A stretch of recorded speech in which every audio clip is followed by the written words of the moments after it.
President Jon Wallace's battle with cancer has forced him to take a limited role on campus this semester.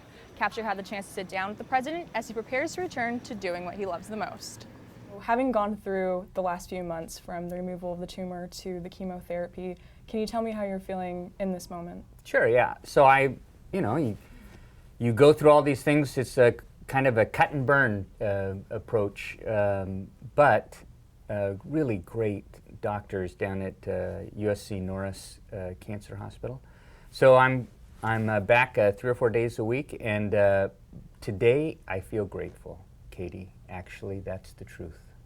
What has been the most profound thing you've learned through this process? Yeah, right. So I'm an outdoors guy and run and hike and ride my bike, and so to go through all of this and lose your ability, a lot of physical limitations when you're under chemo or recovering from major surgery.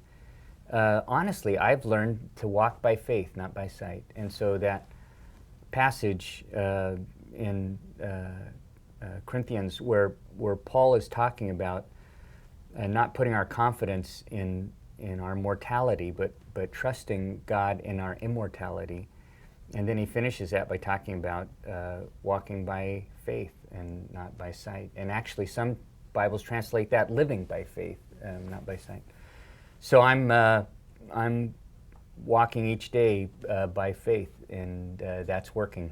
Yeah, and now the main question, will you be returning in the spring, and what will that look like? Right. So I'm actually, Katie, I'm thinking of doing your job in the spring. I think I could do interviews, and this would be really the capture thing. We could go to a whole new level. How do you feel about that? I mean, no, I'm kidding. So I think I mentioned earlier before we started filming that our daughter Kate, an AP alum, is getting married on January the 10th, Sunday the 10th. And so on Monday the 11th or Tuesday the 12th, that's kind of when I'm back full time. In the meantime, Dr. David Bixby has been the acting president, and administration and leadership team's been doing great. So I'm here in the office most days, but I kind of stay out of their way so that they can do the important things. And I'm teaching a class on Tuesday evenings with Peggy Campbell, our board chair, and Dennis Bachman, a local pastor, an ethics class for seniors. And then, I just returned from a trip to South Africa to see our students there. Right. So I've been putting my toe back in the water, but that probably the 11th or 12th of January, you will see my familiar shuffle around campus.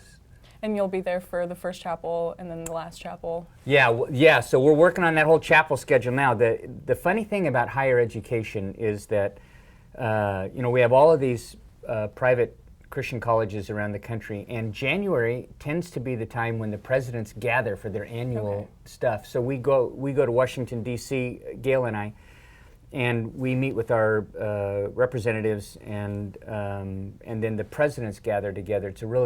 It's a great time for Christian higher ed to work on, what are the current issues and how are we thinking about the future.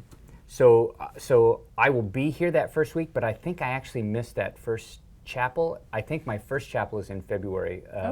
But trust me, I can hardly wait to get back into chapel, and we'll do it. Do you have a recommendation for a video clip for that first chapel? I don't think I do. Okay, well, listen, if you come up with any, just email me, okay? We'll work that out. Yeah. And now, what are you looking forward to the most upon your return? Is it chapel or is it other things? It's walking across campus and seeing students. On that Wallace way? Yeah, that'll be just fine. And now, looking long term, what is your role going to look like 1 to 3 to 5 years from now? Yeah. Well, so I told you, my big lesson was walking by faith, not by sight. I love what I get to do as president. But honestly, Katie, what happens now is that you get a 3-month scan. So every 3 months they go back and they do a CT scan. They put this amazing chemical in you that gives the radiologist the ability to look deep into your body. And so emotionally, you live in 3-month chunks, right?